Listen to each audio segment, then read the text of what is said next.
falta de dinero, no puedes pagar tus compromisos, sientes un peso terrible en tu corazón, o estás desempleado, te falta salud, o hay problemas terribles en la familia, no te desesperes. Mientras peregrinemos en este mundo siempre van a haber dificultades. Somos peregrinos, querido. Pero aún así las dificultades duran poco.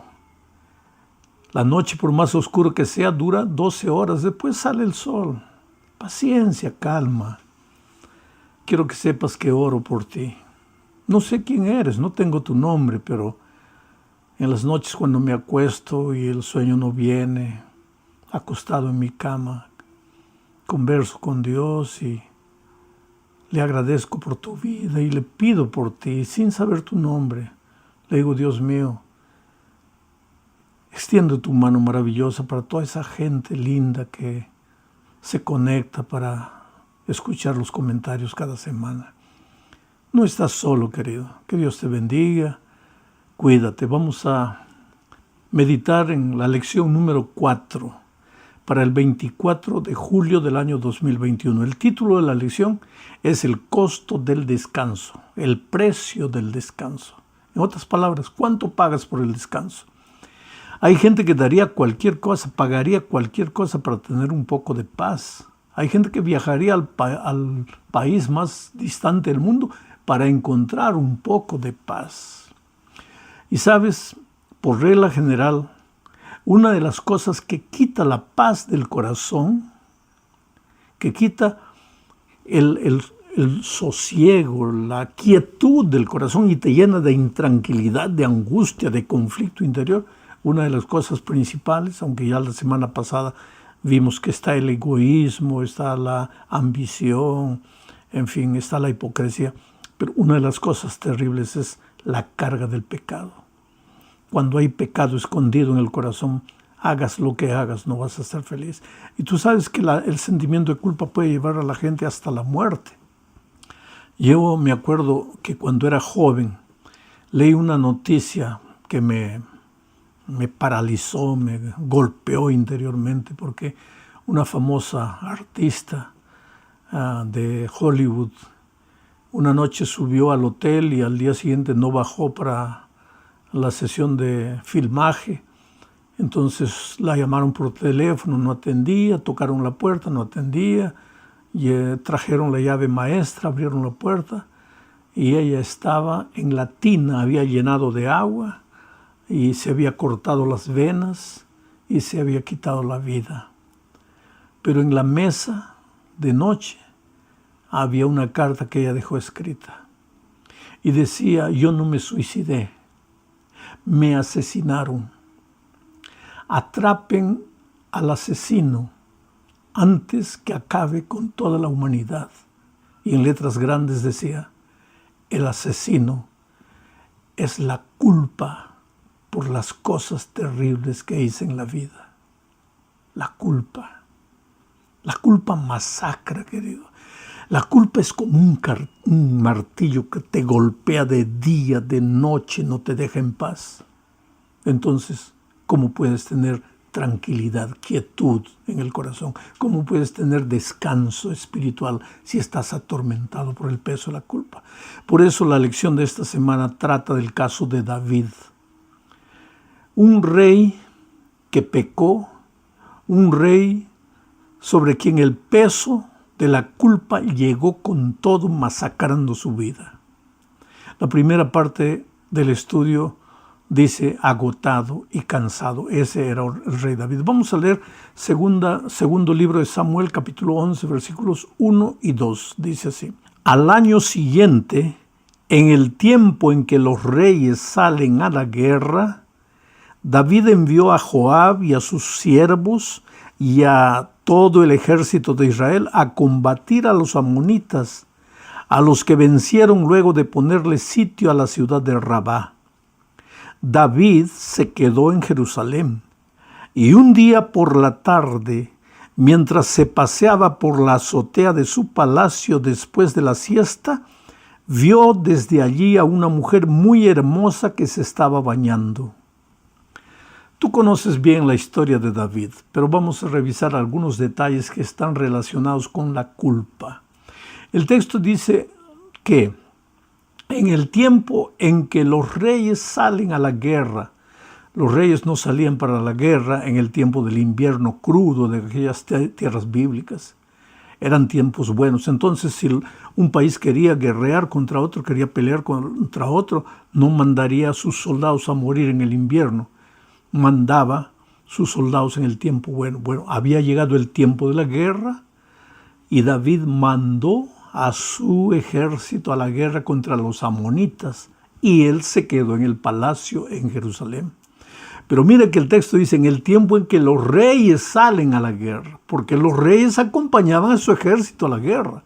Ahora, ¿por qué David mandó a sus ejércitos y se quedó?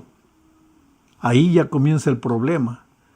Los problemas en la vida empiezan cuando tú no estás donde debes estar. Cuando tú debes estar en el trabajo y te quedas en la casa. Cuando tú debes estar en la escuela y estás paseando en la calle. Cuando tú debes estar cumpliendo tu deber y no lo estás haciendo. Ahí ya comienzan los problemas. Y el texto bíblico dice que después de la siesta estaba caminando en la azotea de su casa. No era un caminar por acaso. Él ya se había quedado con segundas intenciones. Por eso estaba en la azotea de la casa, porque él también sabía la hora en que la esposa del vecino se bañaba. Y el texto bíblico dice que el rey miró a una mujer hermosa que tomaba baño. Esa mujer era Betsabé, esposa de un general suyo. Pero David había mandado al general a la guerra y él se había quedado. Y ahora miró a la esposa de su general bañándose y la mandó llamar al palacio. Lógico, ¿quién podría decirle no al rey? Tú conoces la historia. David cometió un pecado terrible.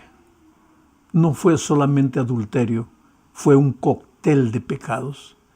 Porque Betsabé quedó embarazada. Y al quedar embarazada, Betsabé fue al rey y le dijo: rey, estamos en problemas, estoy embarazada y no sé qué explicación dar, porque mi esposo está en la guerra. Y si él está en la guerra, ¿cómo yo quedé embarazada? Cuando él llegue me va a preguntar: ¿cómo estás embarazada si yo estuve en la guerra? Entonces, ¿sabes lo que hizo el rey? La historia es triste, querido.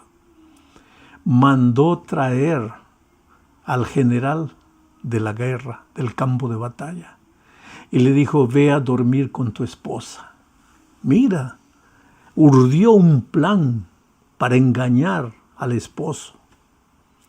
Pero el general dijo: no, señor, ¿cómo voy a ir a dormir a mi casa si mis soldados están en la guerra? Diferente de David, que mandó a sus soldados y él se quedó.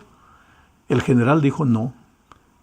Y quedó a dormir afuera, en el patio. Y no importaba el argumento que David usase. Él decía: no, yo no voy a dormir en mi casa cuando mis soldados están en el campo de batalla. Entonces, cuando David vio que no conseguía nada, dijo: ya, entonces vuelve al campo de batalla. Pero mandó llamar a otro general y le dijo: mira, cuando está distraído, mándalo matar, que muera. Y fue así que sucedió el asesinato de este general. Terrible historia. Adulterio, intriga política, mentira, asesinato. Ahora, una vez que llegó la historia de que el general había muerto, David se presenta ante su pueblo como un héroe, como un salvador de la viuda, y anuncia que se va a casar con la viuda. Y se casa. Y ahora piensa que su pecado ya está escondido, que nadie lo va a descubrir. Pero entonces viene la segunda parte de nuestro estudio de esta semana. Esta segunda parte lleva por título un llamado de atención. ¿Por qué un llamado de atención? Porque Dios se le presenta al profeta Natán y le dice: Natán, ve y denuncia su pecado a David.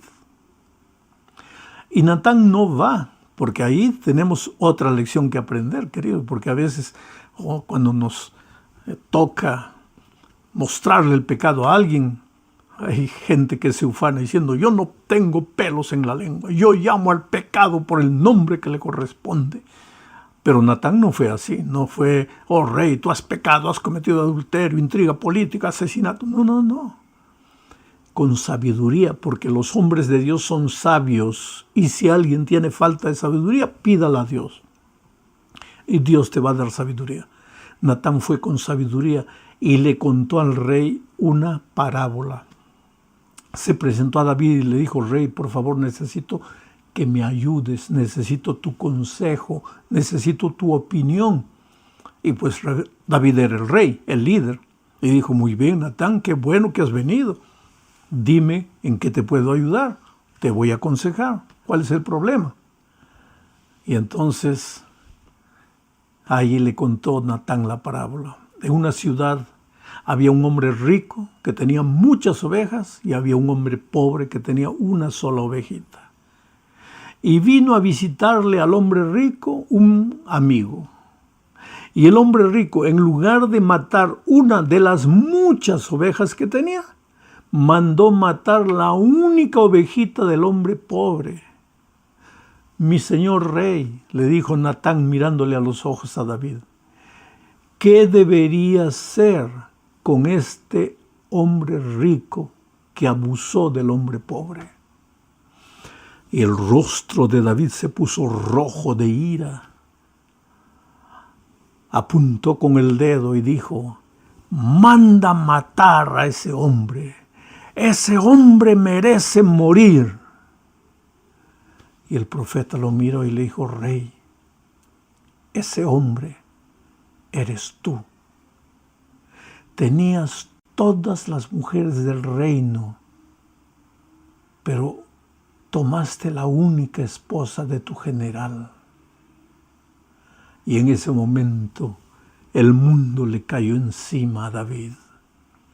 ¿Cómo estuvo listo a levantar el dedo cuando se trataba del pecado de otro?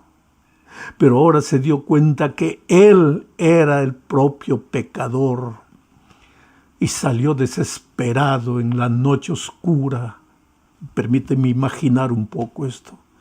Y corrió y corrió y corrió desesperado, la culpa diciendo, muere, tú mismo te has condenado, tú has dicho que ese hombre debe morir, pues entonces ahora muere, suicídate, quítate la vida, tú no mereces vivir. Y él lloraba en medio de la oscuridad hasta que llegó a una cueva y entró a la cueva y cayó de rodillas y ahí, arrodillado en esa cueva, escribió el Salmo 41. El Salmo 51. Y de ese Salmo 51 yo te voy a leer, para comenzar, los versículos 1 al 3. Ahora imagínate, una noche oscura, David en una cueva húmeda, con el peso de la culpa abrumándolo, con la voz de la conciencia diciéndole que era un pecador miserable y que merecía morir. Ahora él llorando expresa estas palabras al Señor su Dios y dice, Dios mío, por tu gran misericordia, ten piedad de mí. Por tu infinita bondad, borra mis rebeliones. Lávame más y más de mi maldad.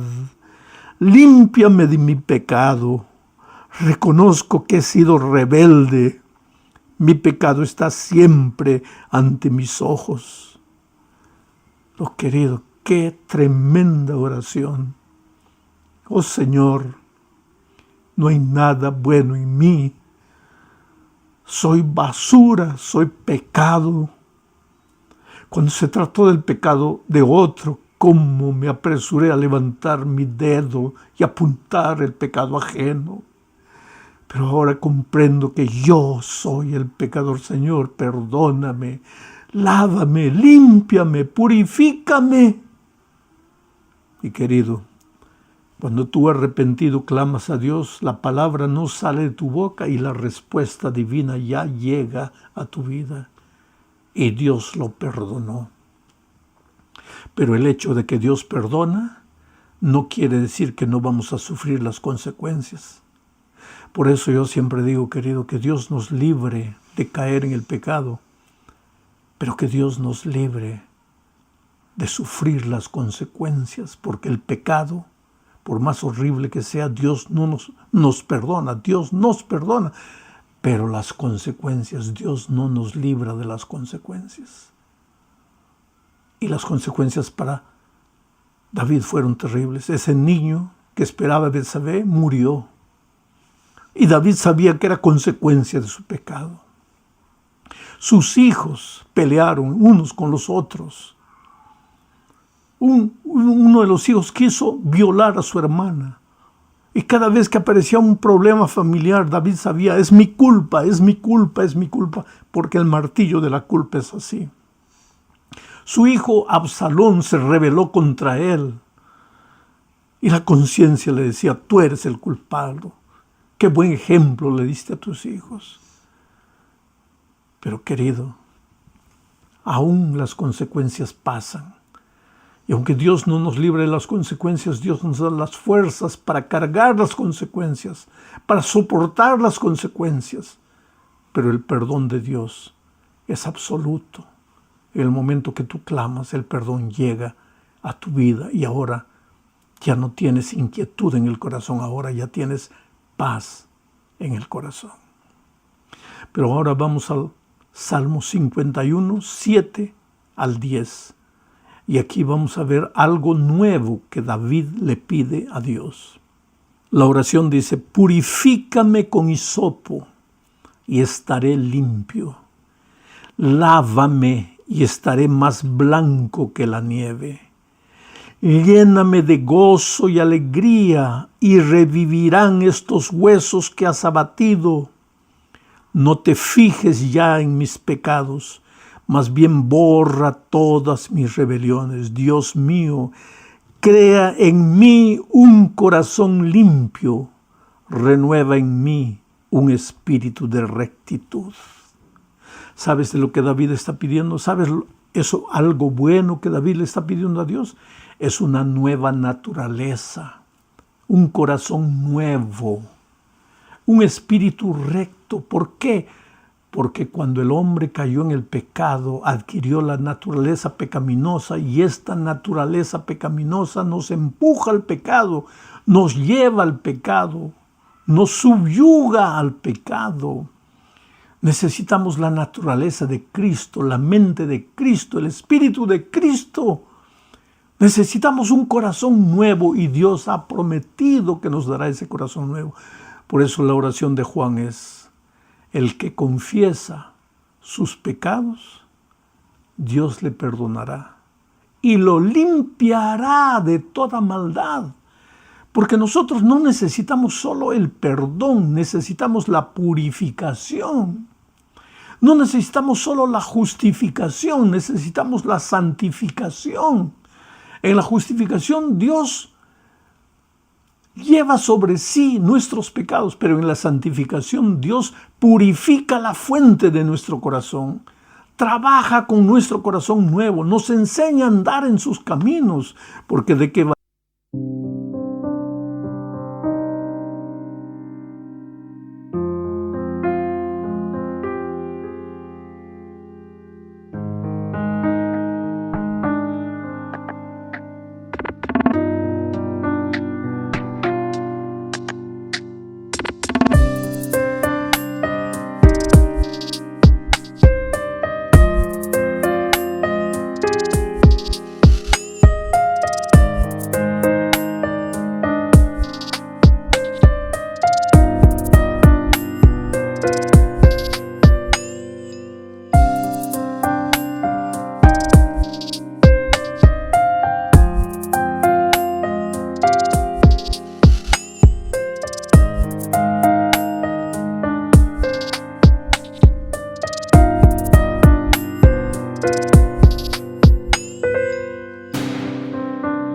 Valdría solamente el perdón si continuamos cayendo y maltratándonos y maltratando a las personas y maltratando el corazón de Dios.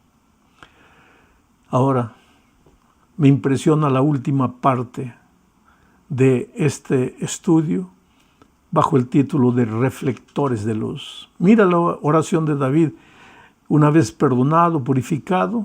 En el versículo 13, estamos analizando el Salmo 51, él dice lo siguiente: así, una vez que me hayas purificado, así instruiré a los pecadores en tus caminos, así los pecadores se volverán a ti. Es que la vida del cristiano que ha sido perdonado y que está siendo santificada por el Espíritu no está completa hasta que ese cristiano busque a otra persona y traiga a esa persona para Cristo. Por eso el